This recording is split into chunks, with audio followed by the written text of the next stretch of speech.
I'm interested, Dominique, can you tell us more about yourself? Of course. So great to see you all here. My name is Dominique. I am a climate justice activist, writer, and speaker.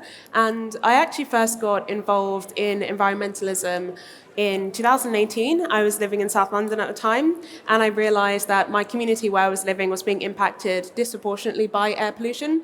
And I realized that was actually the same case for black and brown communities and communities of color all across London, but also all across the UK and and similar in other parts of the world. And so that really connected the issue of the climate crisis to one that's also connected to social justice and connected to right there in my community. And also Jamaica is a place that I call home, and seeing and learning more about the impacts of rising sea levels there, for example, is something that really got me involved into being a climate activist in the first place. And so once that happened, I started off by being in Fridays for Future, which is a global youth movement to mobilize people for climate justice. Okay. And from there, I was organizing climate strikes in London. I went to the UN Climate Change Conference that year, and after the kind of intensity and the roller coaster that was first getting into youth activism, I realized that I could also use my voice personally more, because I was behind the scenes a lot in doing organizing, and I realized that I could use the story that I had and use the power of storytelling to actually engage more people and to educate more people and actually work as a kind of climate communicator in that way. So I started using my voice more, using the platform that I had gained.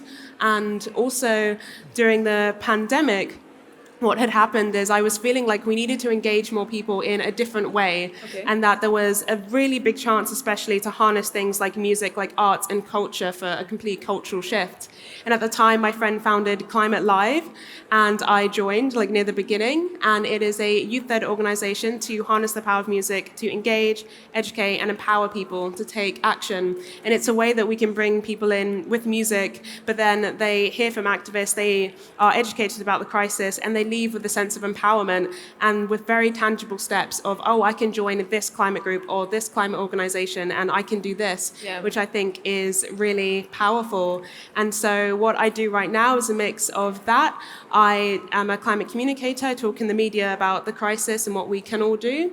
And I also try to do it in a way that inspires hope and in a way where we can cultivate joy all together as well.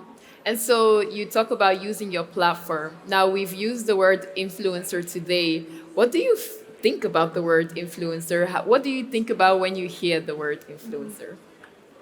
So being associated with the word influencer used to bother me a lot because I came from the very activist side, and I was just like, no, that's not me. I'm like actually on the ground organizing things. But actually now, like, it doesn't bother me that much. And I honestly just think the word is anyone who can influence behavior or actions of others using whatever platform or medium that they have. Okay, and you talk about, how your background inspired you to be part of the conversation about climate change. So, what inspired you to speak out about the lack of diversity in the sustainability space? So for me, the lack of diversity was a really big point, especially from the experience that I had, and the reason that I became involved in climate activism was directly from seeing how social justice was so tied to it, and how inequalities actually fuel climate breakdown. And that means that we need to make sure that no one is left behind. We need to make sure that social inequalities are tackled and dealt with alongside climate policy.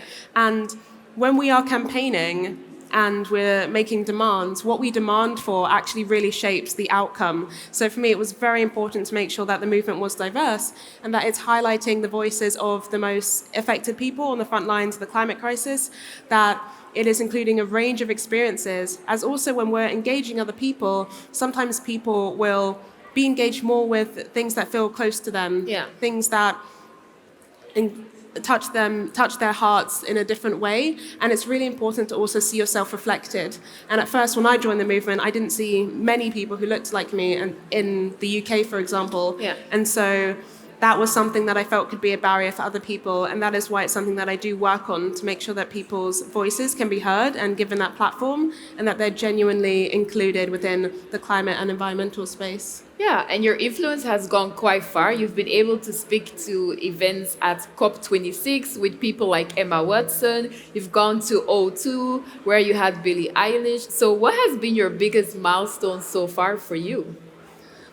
I would say my biggest milestone, I'm going to cheat a little bit and say two. Okay. Recently, I went to the Green Carpet Fashion Awards and was awarded as a young leader. And that was Congratulations. actually really big for me. And being surrounded by so many incredible young women who are activists, and actually having that recognition after so much hard work did mean a lot to me. But actually, for me personally, what feels like a massive milestone was with Climate Live, managing to have concerts in over 30 countries, Okay. and actually seeing all of these people coming together for the climate in a way that can cultivate joy and hope and education was just beautiful. And lastly, very recently, a teacher reached out to me and said that she wanted to name her class after me. Oh, congratulations. Thank you. They wanted to name them after people they felt had an impact on the environment, and one was David Attenborough, and she asked if she could name one after me, and it brought tears to my eyes. And I think it just, again, reminds me that all of us can create ripples of change, an effect of change in ways that we don't even know are possible. And you don't really see that sometimes until it comes back in that way. And I think that's really powerful, that we can all be a part of inspiring the next generation. Yeah, congratulations. Those are some amazing milestones.